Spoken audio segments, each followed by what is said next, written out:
Hello student, this is Aarti. Welcome to our YouTube channel. आज हम start करने वाले हैं 10th क्लास की इकोनॉमिक्स का थर्ड चैप्टर, जो कि है हमारा मनी एंड क्रेडिट। इस वाले चैप्टर के कुछ टॉपिक्स हम कवर कर चुके हैं। आज हम यहाँ एक नया टॉपिक स्टार्ट करने वाले हैं।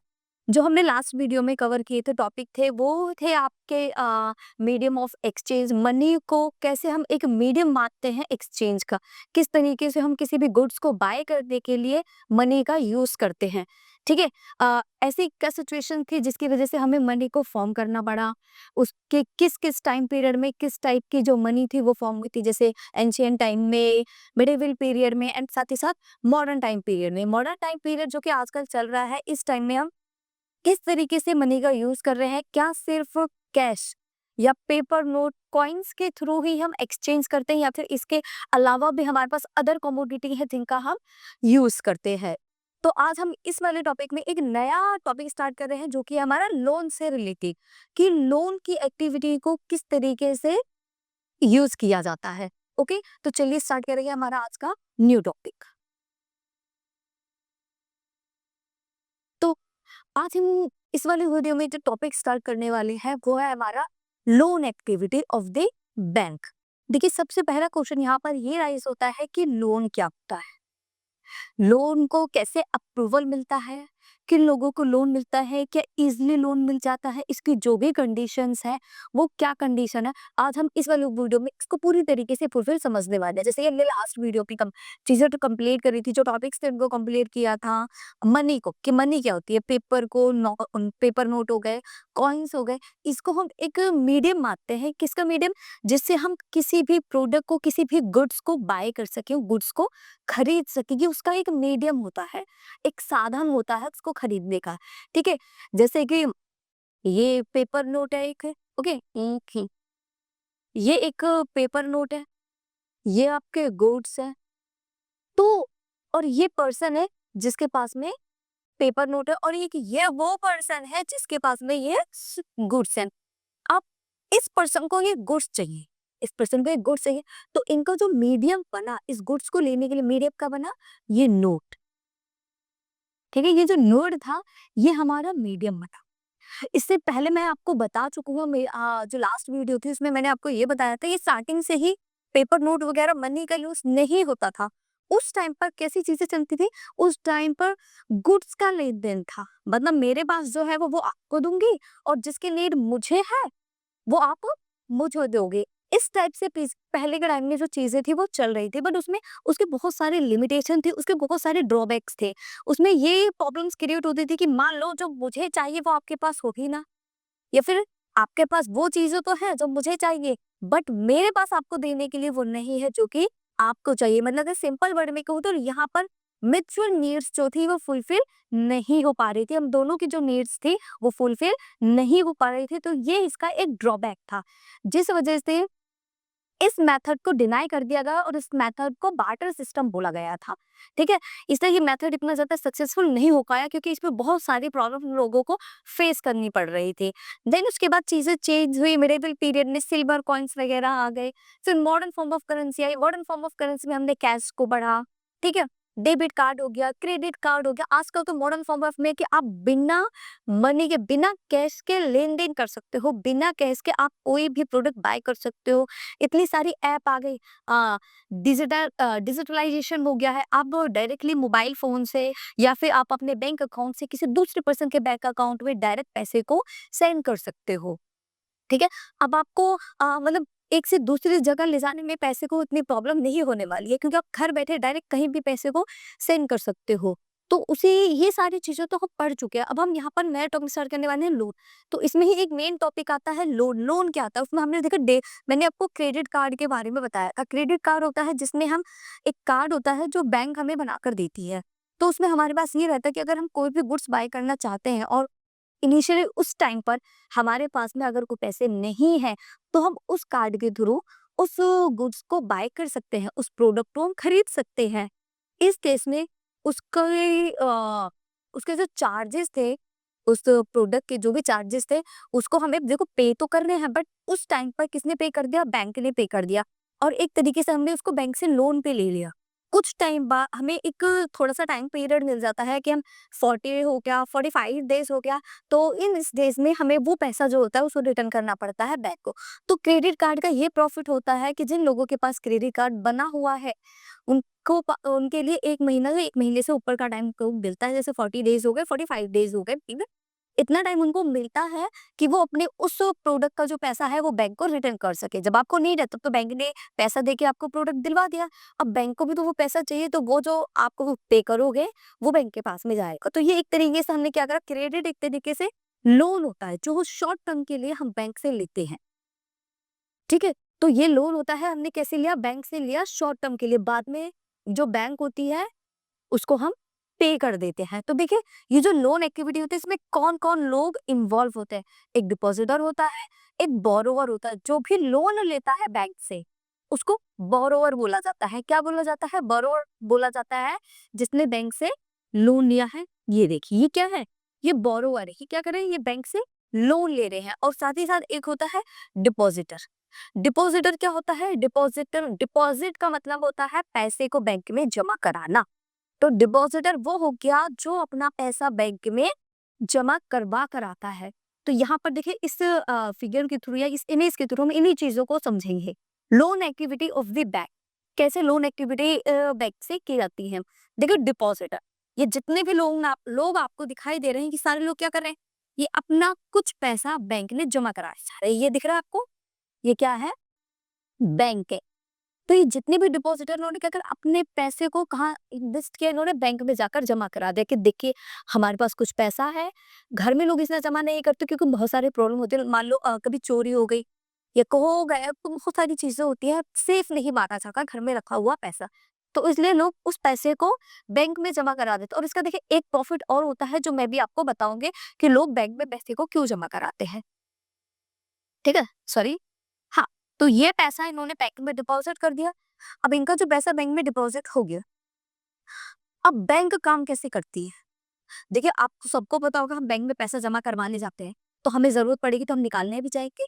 कुछ लोग बैंक से लोन ले भी जाते हैं, फिर वो लोन जमा करने भी जाते हैं। तो क्या बैंक के पास इतना पैसा है वो सब पर रख भी रही है, दे भी रही है? तो सारी जो प्रॉब्लम है इसको हम इसी टॉपिक में कंप्लीट कर लेंगे। देखिए, इन्होंने पैसा जमा कराया, यहाँ पर देखिए कुछ लोग हैं जिनके हाथ में पैसे दिखाई दे रहे हैं, ये डिपॉजिटर है जो बैंक में पैसा जमा करवाने गए हैं। और ये जो पीछे खड़े लोग आपको दिखाई दे रहे हैं, इसमें कुछ लोग ऐसे हैं जो पहले जमा करके जा चुके हैं।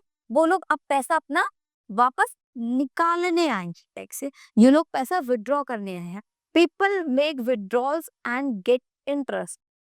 इन लोगों ने मान लो 1 लाख के करीब अपना जो पैसा था उसको डिपॉजिट किया था, बैंक में जमा कराया था। मतलब लोग ने क्या करा, एक पर्सन है, उसने 1 लाख के करीब अपना पैसा बैंक में जमा करा दिया। कितना पैसा जमा करा दिया उसने? 1 लाख रुपए जमा करा दी।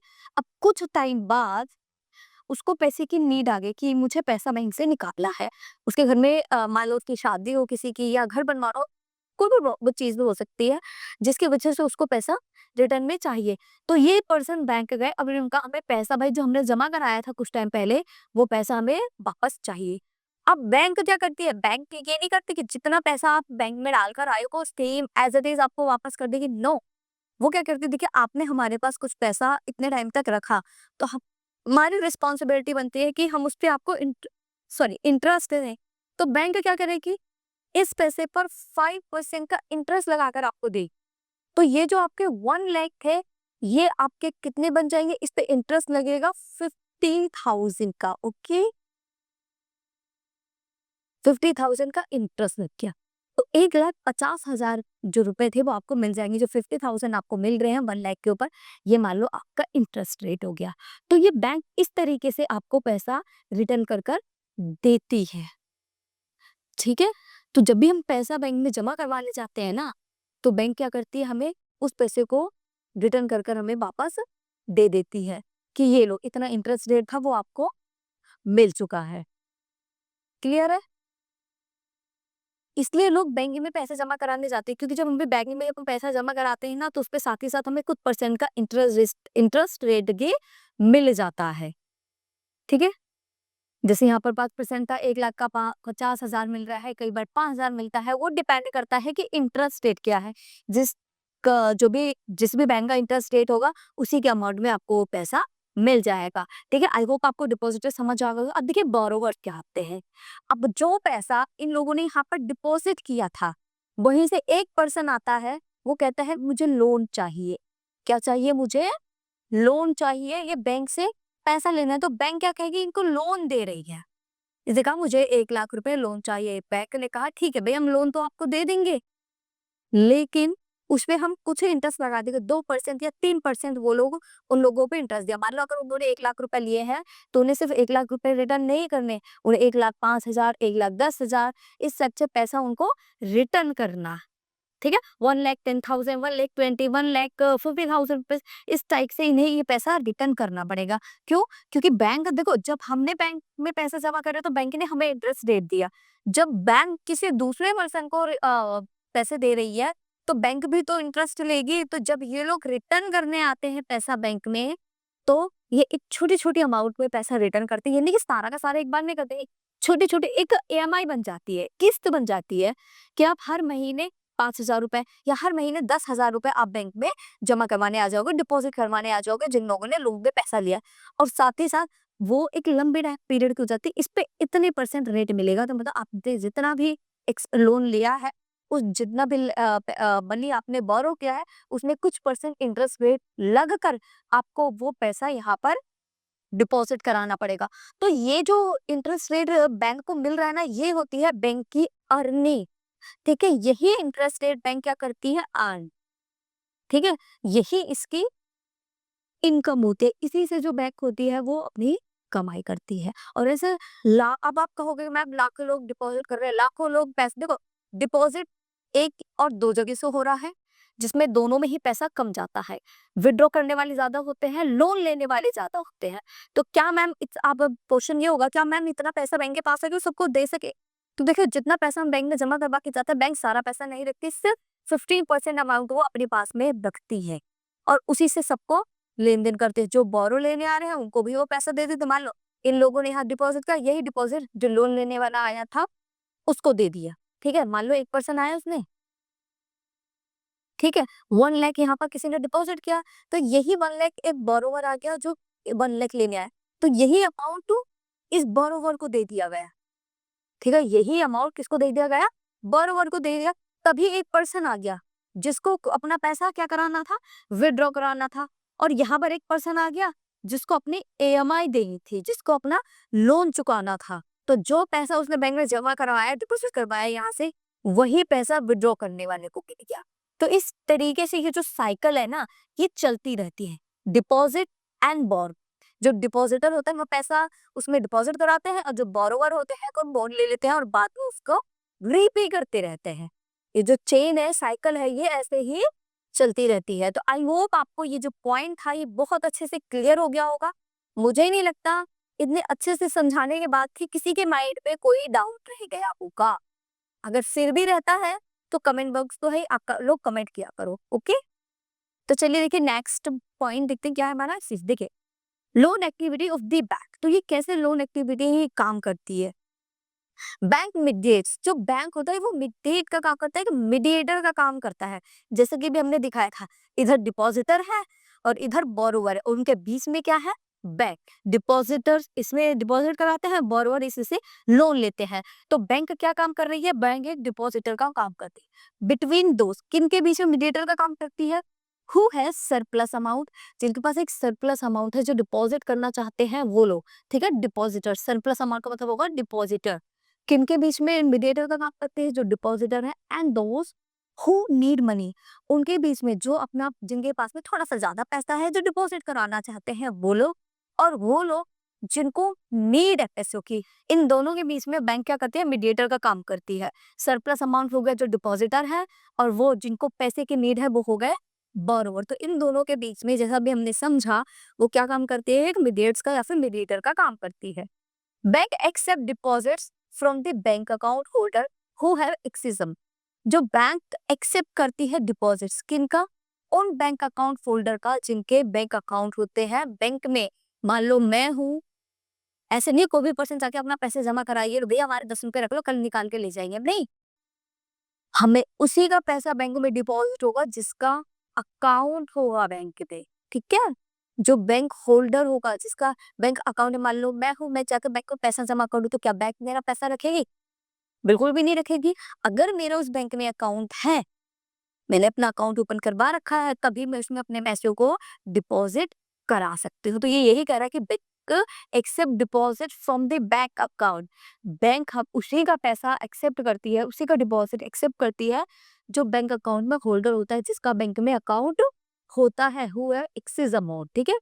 Bank store small portion of this amount as a provision for users who wish to withdraw money. Bank अपने पास एक छोटा सा अमाउंट रखती है मनी का, एक छोटा सा पोर्शन रखती है, एक छोटा सा अमाउंट रखती है, ताकि जो लोग विदड्रॉ करने आए, जिनकी इच्छा है, जो ये चाहते हैं कि हम बैंक से अपना जो पैसा हमने डिपॉजिट किया आप निकाल सके, तो उनके लिए एक स्मॉल पोर्शन वो स्टोर करके रखती है बैंक के अंदर।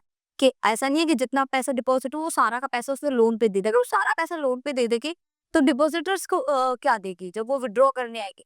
तो इसलिए वो स्मॉल पोर्शन अपने पास में हमेशा स्टोर करके रखती है कि ताकि जो पर्सन विड्रॉ के लिए आया है उसको भी तो रिटर्न में वो पैसा विड्रॉ करके दे सके। Current day in India this as around 15% of the total amount. India के अंदर ये रूल है कि हर बैंक अपने बैंक अकाउंट में 15% पैसा रखेगी विड्रॉ के लिए, कि जो भी विड्रॉ के लिए पैसा मांगने आएगा तो उसको एटलीस्ट बैंक के पास इतना पैसा होना चाहिए कि वो सबको वो अमाउंट दे सके जितनी उनको नीड है of the total amount. The major portion of the money is offered as a loan to those who need money. और ये उन लोगों के लिए भी है जो लोन लेने आते हैं, इसलिए वो 15% रखती है कि विड्रॉ वालों को भी पैसा दिया जा सके और जो बोरोवर है उनको भी पैसा दिया जा सके। Loan is an amount given by bank in which bank provide money to the needy with an assurance to pay the amount with the extra amount charged as an interest, ठीक है? Loan is an amount, loan एक ऐसा amount है जो कि हमें कौन देती है? गिवन बाय बैंक से मिलता है, विच बैंक प्रोवाइड मनी, जो पैसा हमें बैंक को प्रोवाइड करती है वो, टू द नीडी। नीडी मतलब जिसको जरूरत है, बैंक उसी को प्रोवाइड, मतलब बांटते नहीं फिर ये लो भाई लोन ले लो, आप भी ले लो, आप भी ले लो, आप भी ले लो, नहीं, उसी को मिलता है ये लोन। जो नीडी है, जिनको जरूरत है पैसों की, उन्हीं को ये लोन मिलेगा विद एन एश्योरेंस। और एश्योरेंस भी होनी चाहिए, रिटर्न पॉलिसी भी होनी चाहिए। उनकी रिटर्न पॉलिसी ऐसी होती है कि आपको ये पैसा रिटर्न करना ही करना है। ये नहीं बैंक ने आपको लोन प्रोवाइड कर दिया और आप भाग गए, गाँव छोड़ के चले गए। तो कुछ लोग तो ऐसा करते हैं और मे बी दोबारा आपने कुछ न्यूज में भी सुना होगा कि जो वापस ही नहीं आए लोन लेकर, इतने बड़े अमाउंट पर, लार्ज अमाउंट पे वो लोन लेकर चले गए और इंडिया की कभी नहीं, उन्होंने देश ही छोड़ दिया। बट ऐसा बहुत कम लोग करते हैं, बाकी सब लोग रिटर्न कर देते हैं। तो इनकी पॉलिसी ऐसी होती है कि उन लोगों को रिटर्न करना ही पड़ता है, नहीं करेंगे तो बहुत सारे चार्जेस उन पे लग जाते हैं। और वो आगे आप देखोगे कि जो लोग लोन नहीं देते उनके साथ क्या बिहेव किया जाता है। Amount with an extra amount charge as an interest, जब भी बैंक अकाउंट किसी को लोन देती है तो उस पर एक चार्ज करती है, एक इंटरेस्ट अमाउंट लेती है। मतलब आपने अगर 1 लाख रुपए लिए हैं तो आपको रिटर्न में 1 लाख ही वापस नहीं करने, आपको 1,05,000 रिटर्न करने हैं। या वो इंटरेस्ट रेट पे डिपेंड करेगा कि उस बैंक का इंटरेस्ट रेट कितना है। किसी का कम होगा तो आपको कम रिटर्न करना पड़ेगा, ज्यादा होगा तो आपको ज्यादा रिटर्न करना पड़ेगा। A person who deposit the amount in the bank account called as a depositor, जो बैंक में पैसा जमा कराते हैं, जो बैंक में डिपॉजिट कराते हैं अमाउंट, उनको क्या बोला जाता है? डिपॉजिटर बोला जाता है, जो कि मैं आपको से पहले वाले इसमें टॉपिक में करा चुकी। Who borrows money from the bank is called a borrower, जो बैंक से पैसा बोरो करते हैं उनको क्या कहा जाता है? बोरोवर कहा जाता है। Person the rate of interest on loan is higher than the rate of interest bank offer on the deposit. देखिए, a person the rate of interest on loan is higher. अगर हमने आपका पैसा, देखो जो डिपॉजिटर होते हैं ना, उन जो पैसा उन्होंने अपना डिपॉजिट करा है, जो अमाउंट उन्होंने डिपॉजिट कराया है, उस पे जो इंटरेस्ट रेट मिलता है वो कम होता है, उसका इंटरेस्ट रेट लो होता है। जो बोरोवर पे करते हैं उसका इंटरेस्ट रेट हाई होता है। मतलब बोरोवर जो लोन पे कर रहे हैं ना, उसका इंटरेस्ट रेट हाई होगा और जो हमें मिलेगा, डिपॉजिटर्स को मिलेगा, उसका इंटरेस्ट रेट कम होता है।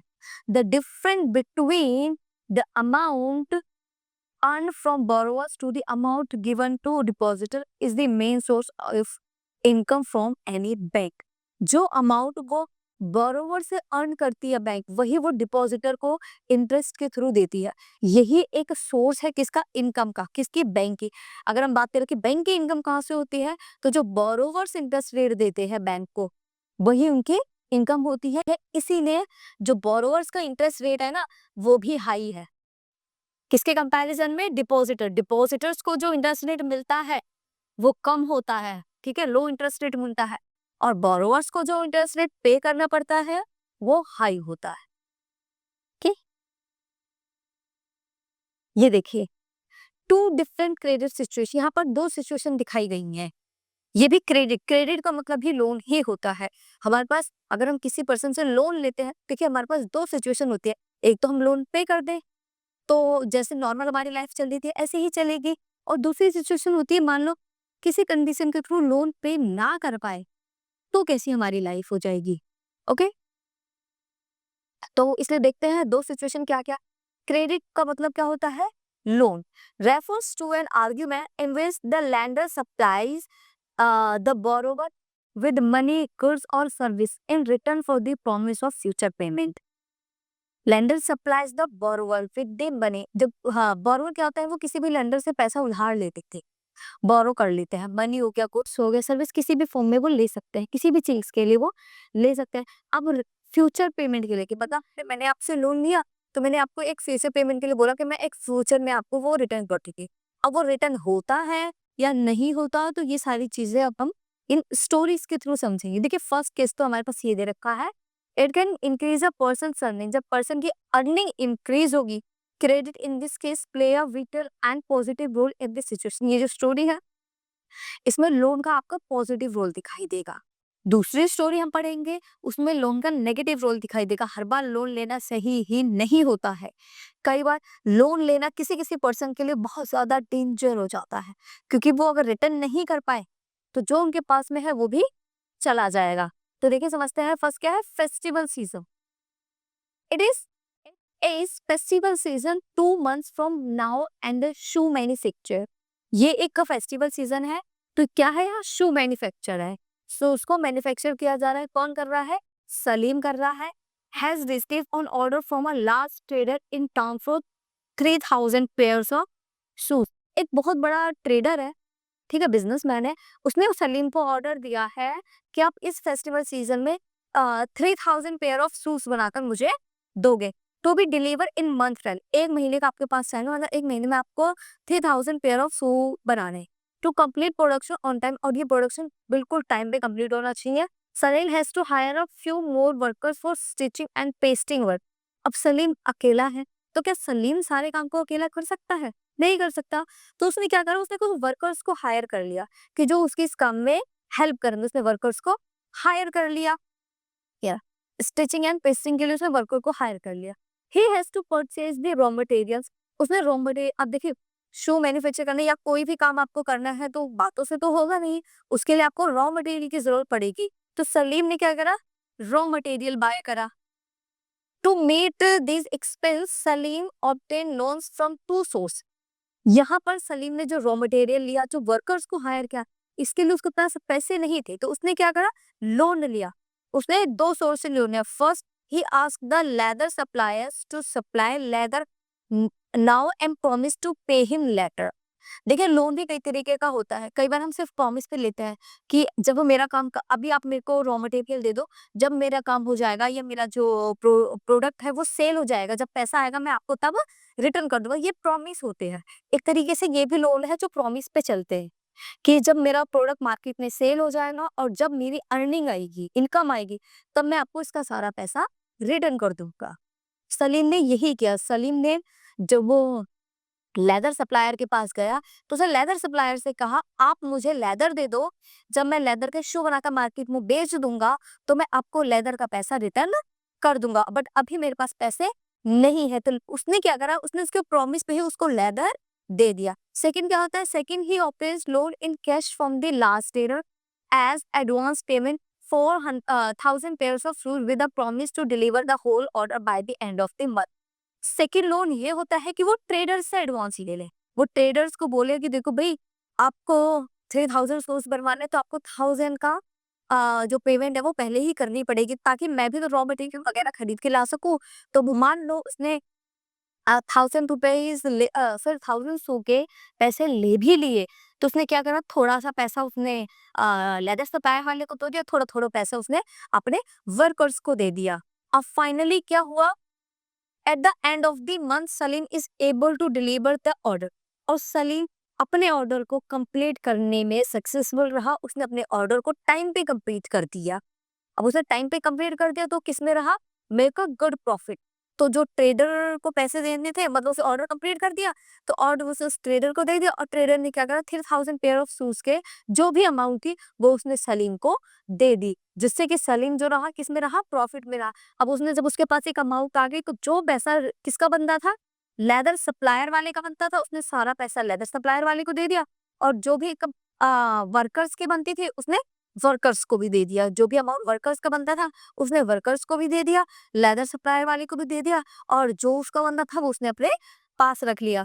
तो जो देखिए यहाँ पर भी उसने लोन लिया था, एक लोन तो उसने क्या प्रॉमिस किया था, एक भी पैसा ना देकर उसने रॉ मटेरियल लिया था। अब रॉ मटेरियल लिया था वो भी तो लोन पे लिया था कि मैं बाद में पैसे दे दूंगा, ठीक है। अब मान लो एक केस ये भी हो सकता है वो नहीं टाइम पे ऑर्डर दे पाता तो उसको पैसे नहीं मिलते, बट जब उसने सारी चीजें टाइम पर करी तो उसका जो था, repay the money that he had borrowed, जो उसने लोन पे लिया था वो उसने रिटर्न कर दिया, सारे काम उसको टाइम पे हो गए, और वो क्या रहा, प्रॉफिट में रहा।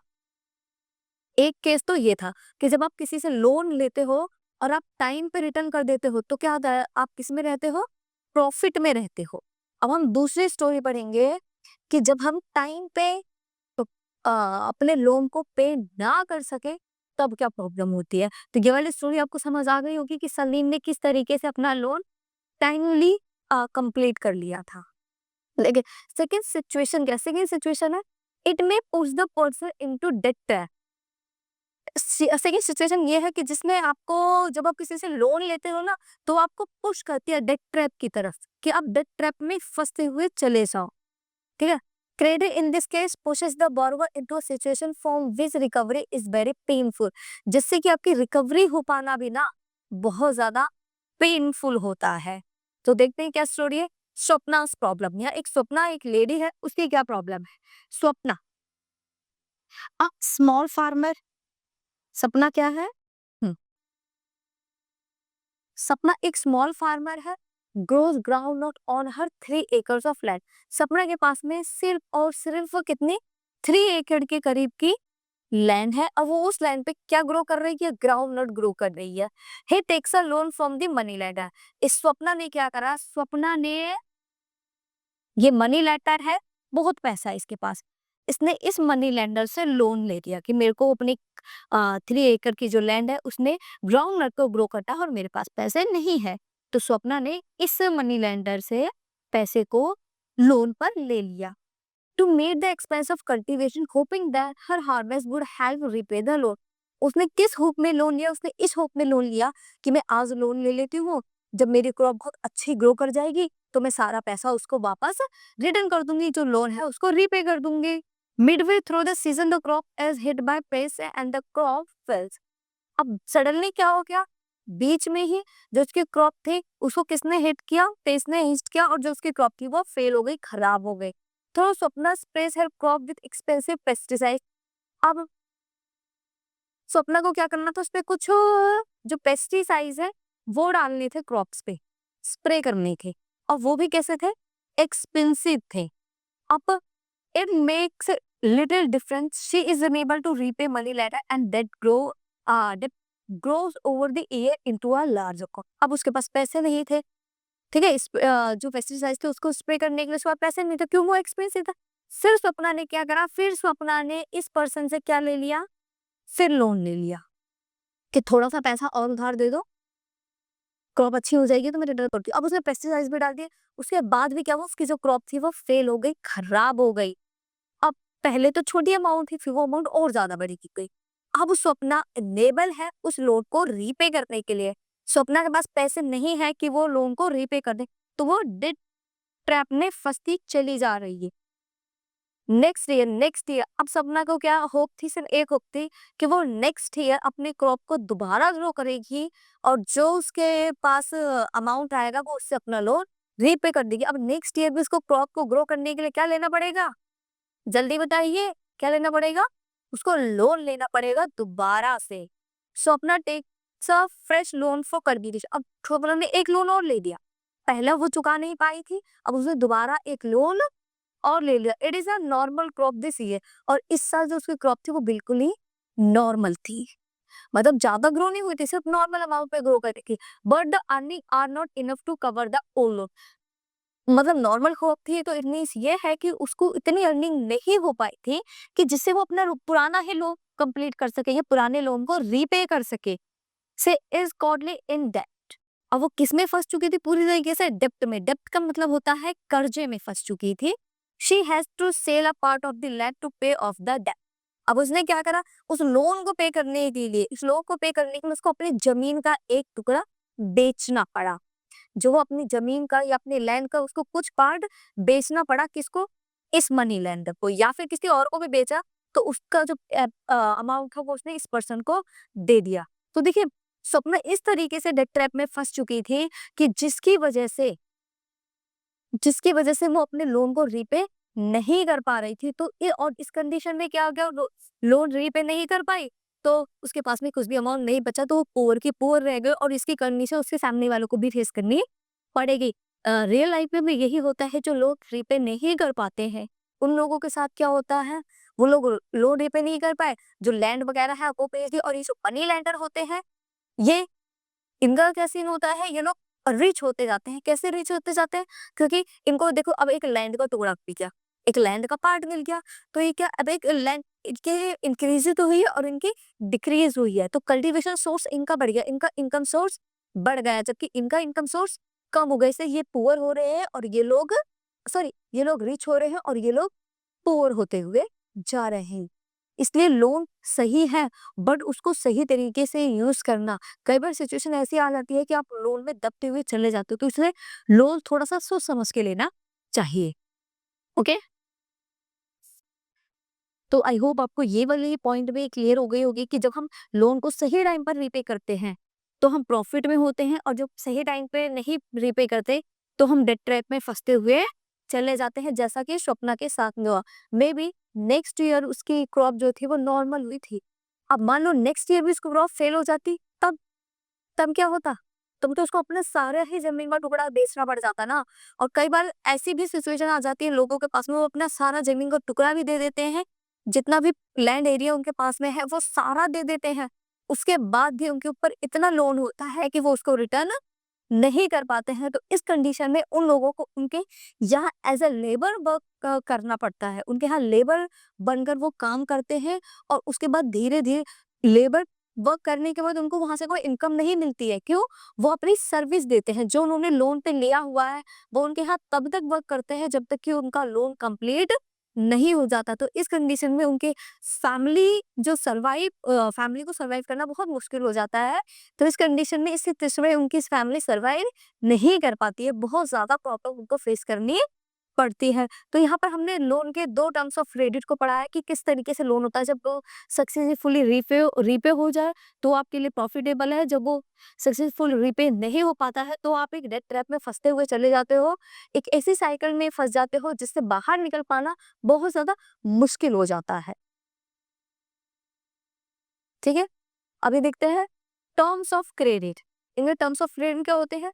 Terms of credit is a set of condition under which a loan is given. Terms of credit में है कि लोन की जो कंडीशन होती है वो क्या होती है, कोई भी पर्सन आपको लोन कैसे दे देता है। मैं आपसे मांगने चाह रही हूँ, किसी लोन दे, आप 10,000 रुपीज इनसे लोन दे, आप कहोगे ये लो भाई लोन दे दो। श्योरिटी क्या है कि मैं आपको रिटर्न करूंगी? क्या पता मैं आपके 10,000 लेके भाग जाऊं या आपको ना रिटर्न करूं। तो ऐसी क्या पॉलिसीज हैं या क्या श्योरिटी है जिसकी वजह से मैं आपको जो लोन है वो मुझे रिटर्न करना ही पड़ेगा? अगर मैं रिटर्न नहीं करती हूँ तो क्या पनिशमेंट मिलेगी?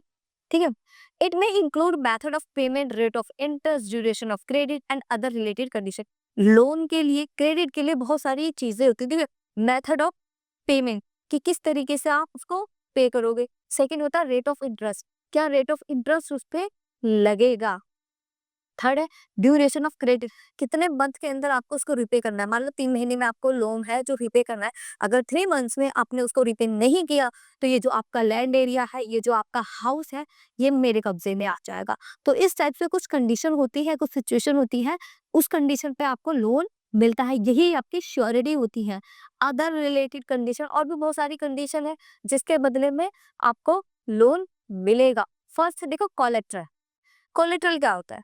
Collateral is an asset that the borrower owns such as the land, building, vehicle, livestock, deposit with bank and use this as a guarantee to a lender until the loan is repaid. Collateral एक वो चीज होती है जिसको हम ये बोल सकते हैं कि मान लो मैं आपसे लोन लेने आई हूँ, आप मुझे लोन क्यों दोगे? श्योरिटी क्या होगी? तो आप मैं आपको बोलूंगी आप मेरी स्कूटी रख लो, क्या मेरे बैंक में कुछ लाइफ स्टॉक है आप वो रख लो, अब बदले में मुझे लोन दे दो। तो अगर मैंने आपका लोन टाइम पे रिपे कर दिया, अब आप जो भी मेरी चीज आपने रखी थी, स्कूटी रख ली है, लाइफ स्टॉक रख लिए, वो आप मुझे रिटर्न कर दोगे। अगर मैंने टाइम पे नहीं रखा तो वो जो चीज थी वो आपकी हो जाएगी। तो इसको हम क्या बोलते हैं? कोलेटरल बोलते हैं। कुछ लोग अपनी लैंड रखते हैं, कुछ लोग अपनी बिल्डिंग रखते हैं, कुछ लोग अपना व्हीकल रखते हैं, कुछ लोग गोल्ड भी रख देते हैं। ठीक है, कुछ लोगों ने गोल्ड रख दिया। अब मैंने आपके पास गोल्ड रख दिया, बदले में आपसे क्या ले लिया? लोन ले लिया। तो ये होता है कोलेटरल। ओके, जैसे हाँ सिंपल वर्ड में बोलते हैं सामान को गिरवी रखने। कोलेटरल होता है किसी भी सामान को गिरवी रख देना। बैंक भी बिना कोलेटरल के लोन नहीं देती है।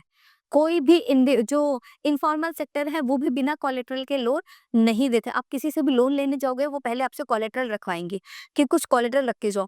बैंक सॉरी अपने लैंड की वो पेपर्स रख के जाओ, बिल्डिंग के पेपर रख के जाओ, तब आपको लोन मिलेगा। आपके पास अगर कोई भी व्हीकल है तो वो रख के जाओ, गोल्ड है तो वो रख के जाओ। मतलब कोलेटरल की जो अमाउंट है वो इतनी होनी चाहिए कि आपका जो लोन है उससे ज्यादा हो, कम ना हो, ज्यादा हो।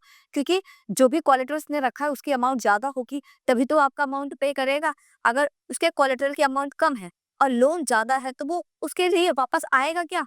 नहीं आएगा। सो कोलेटरल हमेशा हाई रेट का होता है और लोन हमेशा लो रेट का होता है। लोन कम होता है और जो कोलेटरल होता है वो हमेशा हाई का होता है। अगर आपने 10,000 लोन लिया है तो 20 का आपका कोलेटरल होगा। क्योंकि अगर मान लो कोलेटरल 10 का है और आपने 20 लिया है तो वो रिटर्न करने आएगी तो कहेगा मुझे ज्यादा पैसे मिल रहे हैं तो वो वापस नहीं करेगा। इसलिए कोलेटरल जो अमाउंट होती है वो हमेशा लोन अमाउंट से ज्यादा होती है। ठीक है, properties such as titles, deposit with bank, livestock are some common example of collateral used for borrowing. तो ये कुछ कॉमन एग्जाम्पल थे जो एज अ कोलेटरल यूज किए जाते हैं। आई होप कोलेटरल भी समझ आ गया होगा आपको। If the borrower fails to repay the loan, the lender has the right to sell the asset or collateral to obtain payment. In case वो person आपका लोन रीपे नहीं कर पाया, जो क्रेडिट उसने लिया था वो उसको रिटर्न नहीं कर पाया, उस कंडीशन में आपके पास एक्सेस है, आपके पास राइट है, राइट टू सेल। जो भी उसने आपके पास एज अ कोलेटरल रखा है आप उसको सेल कर सकते हो, ये आपके पास राइट होता है। ओके, ये क्या मिल जाता है आपको? राइट मिल जाता है कि आप उसके कोलेटरल को मार्केट में सेल करके जितना अमाउंट आपका है आप उसको रख लो और एक्स्ट्रा जो अमाउंट है वो उस पर्सन को वापस दे दो। ओके, इसको ऑक्शन भी बोलते हैं जिसमें नीलामी की जाती है चीजों की, ऑक्शन किए जाते हैं। तो वो यही होता है जब वो लो बैंक करवाती है ऑक्शन। मान लो आपने बैंक से पैसा लोन पर लिया है और वहां पर अपने बिल्डिंग के अपने घर के पेपर आपने रख रखे हैं। अब क्या वो आप लोन रीपे नहीं कर पा रहे तो वो जो आपका घर था ना, जो आपका हाउस था वो बैंक के अंडर में चला जाएगा और बैंक क्या करेगी? उसका ऑक्शन करवा देगी, उसको नीलामी करवा देगी। तो मान लो बैंक के 5 लाख रुपए बन रहे थे तो और आपका जो घर था वो 10 लाख में गया है तो वो 5 लाख तो बैंक के हो गए और जो 5 लाख बचे वो आपको वापस कर देगी और अपनी जो बैंक की अमाउंट थी वो अपने पास रख लेगी। तो इस तरीके से जो कोलेटरल वो वर्क करता है। देखिए नेक्स्ट टॉपिक है हमारा सोर्स ऑफ क्रेडिट। अब सोर्स ऑफ क्रेडिट क्या होता है कि हम जो लोन है हम कहाँ कहाँ से लोन को ले सकते हैं। देखिए फर्स्ट है मनी लेंडर। जो बड़े बड़े गांव में जमींदार वगैरह होते हैं वो जो जिनका काम ही होता है किसी को भी लोन पे करवाना। एंड लोकल ट्रेडर, जो ट्रेडर्स होते हैं इनसे हम लोन ले सकते हैं बट ये दोनों ही क्या होते हैं? इलीगल होते हैं। ये इनफॉर्मल सेक्टर होते हैं जिससे हम लोन ले रहे हैं, इनकी जो अगर हम इनसे लोन ले रहे हैं उसका जो इंटरेस्ट रेट है वो भी अपनी मर्जी से तय करते हैं, तो उसका इंटरेस्ट रेट भी क्या हो जाता है, कभी कभार वो बहुत ही हाई इंटरेस्ट रेट लेते हैं लोन पे। तो इनसे लोन लेने सिर्फ कुछ ही पर्टिकुलर लोग जाते हैं जिनको लैक ऑफ नॉलेज है, ज्यादा नॉलेज नहीं है, वो बैंक के बारे में नहीं जानते हैं, या फिर उनको बहुत ही ज्यादा प्रॉब्लम क्रिएट हो जाती है कि बैंक से लोन लेने में बहुत ज्यादा झंझट है, तो वही गांव के लोग इन लोगों से लोन लेते हैं। जिनके पास कोलेट्रल नहीं है, जो कोई सामान गिरवी नहीं रख सकते हैं, वो उन लोगों से क्या करते हैं, लोन लेते हैं। नेक्स्ट है बैंक। हम बैंक से भी लोन ले सकते हैं। कोऑपरेटिव सोसाइटी वो होती है जिसमें कुछ लोग होते हैं, ठीक है, और कोऑपरेट करके एक दूसरे पर्सन को लोन दिलवाते हैं। जैसे एक कोई ग्रुप हो गया, एनजीओ वगैरह, ये सोसाइटी है, ये लोगों को लोन प्रोवाइड कराने का काम करते हैं। अदर सोर्स हो गया, आप अपने रिलेटिव से लोन ले सकते हो, आप अपने फ्रेंड से लोन ले सकते हो, अपने नेबर से भी लोन ले सकते हो, तो ये भी इनफॉर्मल सेक्टर में आते हैं। ठीक है, तो ये वो सोर्स थे जिसमें हमें ये पता चलता है कि हम किस किस से लोन ले सकते हैं सोसाइटी में। ओके, नेक्स्ट है हमारा डेट ट्रैप। डेट ट्रैप क्या होता है? देखिए, ये जो डेट ट्रैप है ना, ये एक ऐसी कंडीशन है जिसमें अगर एक बार इंसान फंस गया ना, तो वो पूरी लाइफ ऐसे ही फंसता चला जाता है, पूरी लाइफ के लिए वो उसमें फंस जाता है। तो देखते हैं, समझते हैं कि डेट ट्रैप क्या होता है। It is a situation in which a person is caught in the vicious cycle of debts. ये एक ऐसी सिचुएशन बन जाती है जिसमें कि अगर जो पर्सन होता है ना, वो विशियस साइकिल में फंसता हुआ चला जाता है और डेट में फंस जाता है। डेट का मतलब होता है कर्जा, कर्जे में वो फंसता हुआ चला जाता है और उससे कभी बाहर नहीं आ पाता। मान लो एक स्टोरी सुनाती हूँ, चलो। एक पर्सन है, उसके पास एक छोटी सी जमीन थी, छोटा सा लैंड एरिया था। अब उसको उस पे खेती करनी थी, लैंड एरिया छोटा है, इतनी ज्यादा अर्निंग नहीं होती है, तो उसने क्या करा, उसने गांव के मनी लैंडर से कुछ पैसे ले लिए, बोरो करके उधार ले लिए, ठीक है, लोन पे। उन्होंने कहा जब मेरी क्रॉप कट जाएगी, मैं इसको मार्केट में सेल कर दूंगा, तो जो भी मुझे प्रॉफिट होगा उसके थ्रू मैं आपका लोन रीपे कर दूंगा। एंड सडनली सिचुएशन ऐसी बन गई कि उसकी जो क्रॉप थी वो फेल हो गई, ठीक है, फ्लड आ गया जिसकी वजह से उसकी सारी की सारी क्रॉप खराब हो गई। अब इस केस में ना तो उसके पास खाने के लिए कुछ था एंड ना ही उस मनी लेंडर को देने के लिए कुछ था। तो इतनी प्रॉब्लम आ गई कि उसको अपनी लाइफ चलाने के लिए भी ना दोबारा से लोन लेना पड़ा। किससे? उसी मनी लेंडर से। उसने कहा अभी दे दो, जब, और उसने अभी दो टाइप से लोन मांगा, एक अपने खाने पीने के लिए, मतलब एक्स्ट्रा चार्ज किया, खाने पीने के भी ले लिया, और दूसरा उसने कहा मेरी क्रॉप को ग्रो करने के लिए भी मुझे पैसे चाहिए। तो मनी लेंडर ने उस पर हाई इंटरेस्ट रेट लगा दिया। पहले वाले लोन पे तो हाई इंटरेस्ट था ही था, एंड सेकंड वन जो उसने लिया उस पे भी उन्होंने क्या कर दिया, हाई इंटरेस्ट रेट लगा दिया। एंड नेक्स्ट ईयर क्या हुआ, उसके दोबारा से क्रॉप फेल हो गए, अब दोबारा से सेम उस पे high interest rate.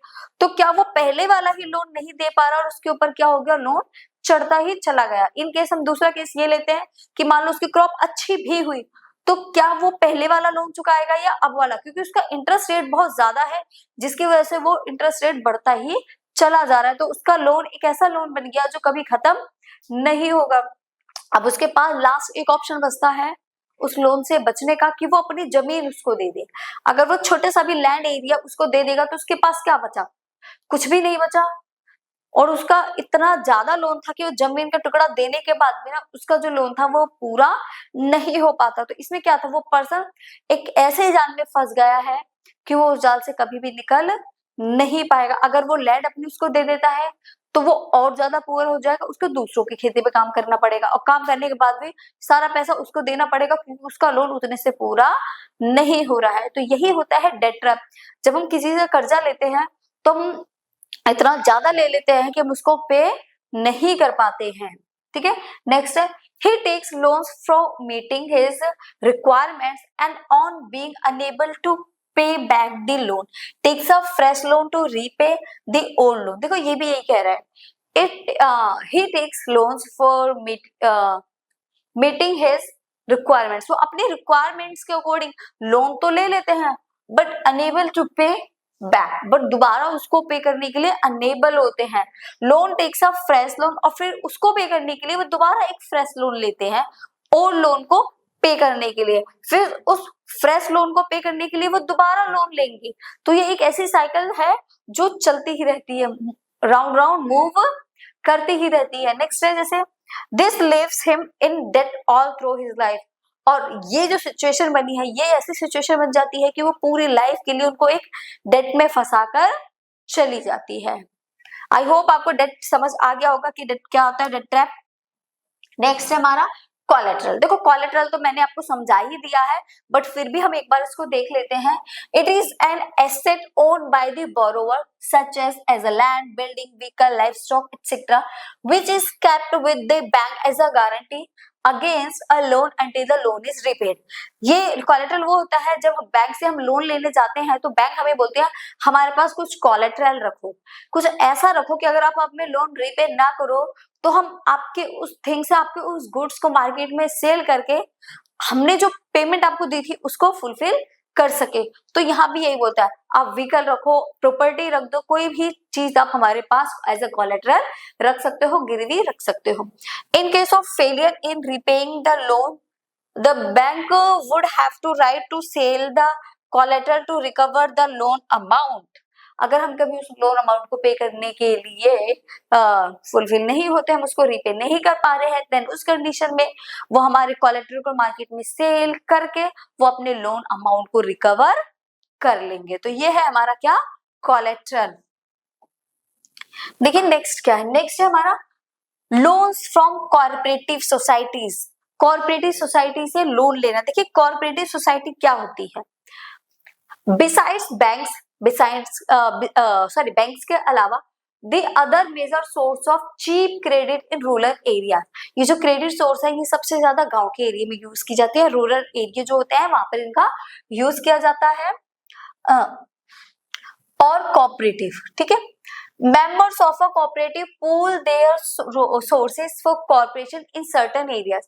There are several types of cooperative possible such as for farmers cooperative, weavers cooperative। देखिए सब अपनी अपनी एक सोसाइटी बनाकर रखते हैं। मान लो एक तरीके का ये ग्रुप है, जब भी किसी को लोन की जरूरत होती है तो जो सेविंग उन्होंने बचा रखे है वो उस पर्सन को एज अ लोन दे देते हैं। तो सबका अपना एक ग्रुप होता है, सब लोग अपनी एक अलग कोऑपरेटिव सोसाइटी बनाकर रखते हैं। देखो यहाँ पर आप देख सकते हैं, हाँ ये देखिए फार्मर्स की cooperative society, weavers cooperative, industrial worker cooperative etcetera.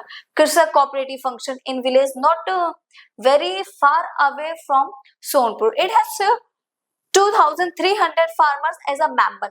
एक सोनपुर में कोऑपरेटिव सोसाइटी है कृषक की, उन्हें देखिए 2300 के करीब वहां पीपल उस कोऑपरेटिव सोसाइटी के मेंबर है।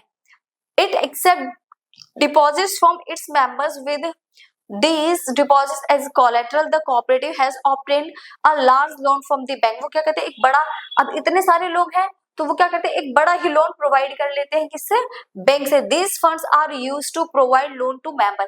और वो जो लार्ज लोन बैंक से प्रोवाइड करते हैं वही वो अपने मेंबर्स को दे देते हैं, जिसको जितनी जरूरत होती है उसके अकॉर्डिंग, और सब लोग मिलकर उसका जो फंड होता है वो बैंक में उसके जो लोन अमाउंट है उसको रीपे करते हैं। These funds are used to provide loans to members.